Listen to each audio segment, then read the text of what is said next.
Assalamualaikum warahmatullahi wabarakatuh. Perkenalkan, kami dari kelompok 1 beranggotakan sebagai berikut. Di sini kami akan mempresentasikan tentang hakikat pembelajaran IPS di SD atau MI pada mata kuliah pembelajaran IPS SD atau MI. Assalamualaikum warahmatullahi wabarakatuh. Perkenalkan, nama saya Berliana Safitri, NIM 122-051-93076. Di sini saya akan menjelaskan tentang hakikat pembelajaran IPS di SD atau MI. IPS atau ilmu pengetahuan sosial itu merupakan integrasi dari berbagai cabang-cabang ilmu-ilmu sosial dan humaniora. Cabang-cabang ilmu sosialnya itu terdiri dari yang pertama, cabang sosiologi, sejarah, cabang geografi, ekonomi, cabang politik, cabang hukum dan budaya. Ilmu pengetahuan sosial sendiri itu dirumuskan atas dasar realitas dan fenomena sosial yang mewujudkan satu pendekatan interdisiplin dari aspek dan cabang-cabang ilmu sosial yang ada, seperti geografi, ekonomi, politik, dan lainnya. Ilmu pengetahuan sosial itu adalah bidang studi yang mempelajari, menelaah, menganalisis gejala dan masalah sosial di masyarakat dengan meninjau dari berbagai aspek-aspek kehidupan atau suatu perpaduan. Dalam kegiatan pembelajaran IPS atau ilmu pengetahuan sosial, siswa akan dibawa langsung ke dalam lingkungan alam dan masyarakat. Dengan lingkungan alam atau masyarakat sekitar, siswa akan akrab dengan kondisi setempat sehingga mengetahui makna serta manfaat mata pelajaran IPS itu sendiri dengan secara langsung dan secara nyata. Adapun ciri-ciri pembelajaran IPS sendiri yaitu yang pertama, ilmu pengetahuan sosial merupakan keterpaduan dari unsur-unsur geografi, sejarah, ekonomi, sosial, dan lain sebagainya. Yang kedua, kompetensi inti dan kompetensi dasar IPS yang berasal dari struktur keilmuan geografi, sejarah, ekonomi, sosiologi yang dikemas sedemikian rupa sehingga menjadi pokok bahasan atau topik tertentu. Yang ketiga, kompetensi inti dan kompetensi dasar dapat menyangkut peristiwa dan perubahan kehidupan masyarakat dengan prinsip sebab akibat, adaptasi, dan pengelolaan lingkungan, serta struktur, proses, dan masalah sosial, serta upaya perjuangan hidup agar dapat memenuhi kebutuhan. Yang keempat, yaitu kompetensi inti dan kompetensi dasar yang menggunakan 3 dimensi, yaitu yang pertama dimensi ruang, dimensi waktu, dan nilai atau moral. Dalam mengkaji dan memahami fenomena sosial serta kehidupan manusia secara keseluruhan.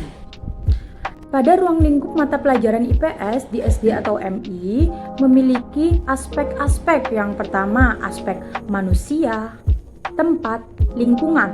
Yang kedua, aspek waktu, keberlanjutan, dan perubahan. Yang ketiga, aspek sistem, sosial, dan budaya. Dan yang keempat, yaitu aspek perilaku, ekonomi, dan kesejahteraan. Disampaikan oleh teman-teman saya yang tadi. Di sini saya Ayu Nizarotunisa, NIM 122-051-93072. Di sini saya akan menjelaskan tentang tujuan pembelajaran IPS MI atau SD. Tujuan utama pembelajaran IPS MI atau SD adalah untuk membentuk dan mengembangkan pribadi warga negara yang baik atau good citizenship. Dengan demikian, tujuan pendidikan IPS adalah mengembangkan kemampuan peserta didik dalam menguasai disiplin ilmu-ilmu sosial untuk mencapai tujuan pendidikannya lebih tinggi. Akan tetapi, ada beberapa ahli yang menyatakan atau yang berpendapat bahwa adapun menurut Capin dan Messick tahun 1992, bahwa tujuan pembelajaran IPS dikelompokkan menjadi 6 komponen, yaitu yang pertama, memberikan pengetahuan tentang pengalaman manusia dalam bermasyarakat pada masa yang lalu, sekarang, atau yang akan datang. Dalam hal ini, tujuan pembelajaran IPS yakni memberikan pengetahuan serta pengalaman bagaimana cara kita atau sikap kita dalam menghadapi kehidupan bermasyarakat. Yang kedua yakni mengembangkan keterampilan untuk mencari dan mengelola informasi. Dan yang ketiga, mengembangkan nilai sikap demokrasi dalam bermasyarakat. Karena kita sejatinya manusia yang tidak bisa hidup sendiri. Kita merupakan makhluk sosial yang mana kita akan membutuhkan bantuan orang lain. Maka dari itu, sangat penting tujuan pembelajaran IPS ini bagi peserta didik. Kemudian yang selanjutnya atau yang nomor 4 yakni menyediakan kesempatan bagi siswa untuk berperan serta dalam kehidupan sosial. Dalam hal ini, siswa dilatih untuk berperan aktif atau ikut serta dalam kegiatan bermasyarakat. Yang kelima yakni ditujukan kepada siswa untuk mampu memahami hal yang bersifat konkret, realistis dalam kehidupan sosial. Karakteristik pendidikan IPS SD atau FI. Karakteristik pembelajaran IPS ini mengutamakan hal-hal arti dan penghayatan terhadap lingkungan sosial yang fakta atau real untuk menelaah suatu masalah-masalah kehidupan bermasyarakat sesuai pengalaman permasalahannya di lingkungan sehari-harinya, baik berupa perbedaan pendapat, kebutuhan ekonomi, budaya, dan lain-lain. Berikut ini dikemukakan karakteristik IPS dilihat dari materi dan strategi penyampaiannya. 1.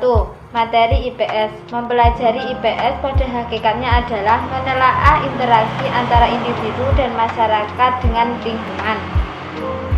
Materi ini digali dari segala aspek kehidupan praktis sehari-hari di masyarakatnya. 2. Strategi penyampaian pengajaran IPS. Strategi penyampaian pengajaran IPS sebagian besar adalah didasarkan pada suatu tradisi, yaitu materi disusun dalam urutan anak, keluarga, masyarakat, kota, region, negara, dan dunia.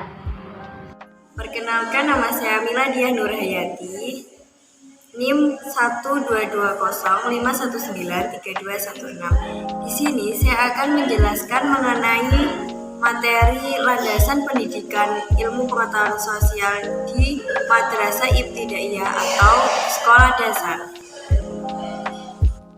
Di landasan pendidikan ilmu pengetahuan sosial di MI atau di SD terdapat 3 landasan. Yang pertama, landasan pendidikan IPS sebagai pendidikan disiplin ilmu itu terbagi menjadi 9. Pertama, landasan filosofis. Kedua, landasan yang diperkokoh oleh body of knowledge, di antaranya perennialism, essentialism, progressivisme, dan reconstruction. Yang ketiga, landasan ideologis. Keempat, landasan sosiologi. Dan yang kelima, landasan antropologis. Keenam, landasan kemanusiaan. Yang ketujuh, landasan politis. Yang kedelapan, landasan psikologis. Dan yang terakhir adalah landasan religius. Landasan yang kedua yaitu landasan filosofis pendidikan IPS di MI atau SD. Yang pertama, landasan filosofis guru IPS dalam perubahan zaman. Sebagai guru harus mengikuti perkembangan zaman, mengikuti teknologi dan kemajuan yang semakin berkembang. Ekstremitas perkembangan dan perubahan zaman adalah Satu, perennialism. Itu berdasarkan keyakinan adanya kebenaran yang sifatnya abadi dan mutlak. Kedua, esensialisme. Berisi paham bahwa ada hakikat minimum tertentu yang harus dipertahankan sekolah. Ketiga, progresivisme. Berkaitan dengan paham John Dewey tentang paham pragmatisme, di mana penyelidikan harus dilakukan secara ilmiah. Dan yang keempat, rekonsiliasionisme. Walaupun paham ini mirip dengan progresivisme, akan tetapi lebih maju lagi, karena secara konkret ini lebih mendekati tujuan yang diidamkan. Yang ketiga, landasan yang ketiga yaitu landasan filosofis pengembangan kurikulum pendidikan ilmu pengetahuan sosial di MI atau di SD, yaitu penetapan materi pendidikan IPS di MI atau di SD yang akan diberikan kepada peserta didik disusun dan direncanakan sedemikian rupa. Penyederhanaan pendidikan IPS di SD diorganisir dan disiapkan sedemikian rupa dan didasarkan pada tujuan yang hendak dicapai. Landasan filosofis yang dimaksud adalah landasan filosofis kependidikan atau lebih khusus lagi landasan filosofis kurikulum pendidikan ilmu-ilmu sosial. Dan landasan yang terakhir, yang keempat, yaitu landasan operasional pendidikan IPS di MI atau di SD. Landasan operasionalnya yaitu Bab 3 Pasal 2 Undang-Undang Nomor 20 Tahun 2003 tentang Sistem Pendidikan Nasional Republik Indonesia yang menegaskan bahwa pendidikan nasional berfungsi mengembangkan kemampuan dan membentuk watak serta peradaban bangsa yang bermanfaat dalam rangka mencerdaskan kehidupan bangsa, bertujuan untuk berkembangnya potensi peserta didik agar menjadi manusia yang beriman dan bertakwa kepada Tuhan Yang Maha Esa, berakhlak mulia, sehat, berilmu, cakap, kreatif, mandiri, dan menjadi warga negara yang demokratis serta bertanggung jawab.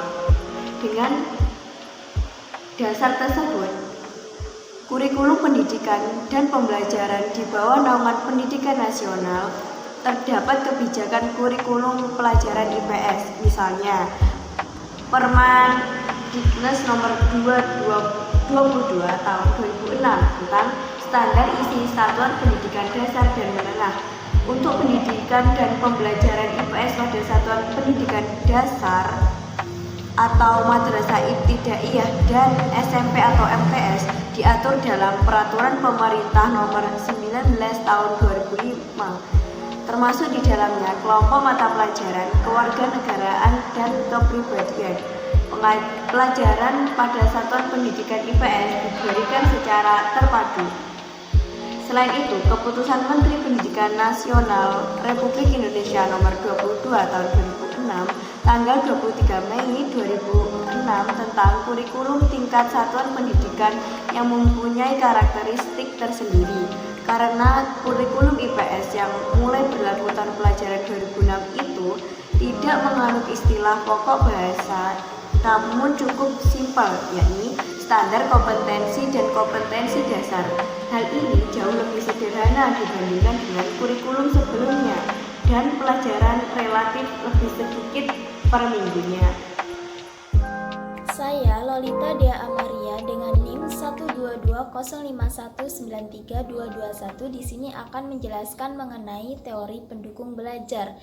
Yang pertama ada teori Jackney. Nah, teori belajar Robert M. Jackney ini memiliki prinsip-prinsip pembelajaran, yakni yang pertama ada perhatian, minat, motivasi belajar siswa. Yang kedua ada keterlibatan dan keaktifan langsung siswa dalam pembelajaran. Yang ketiga ada mengulang atau mempelajari pelajaran yang lalu.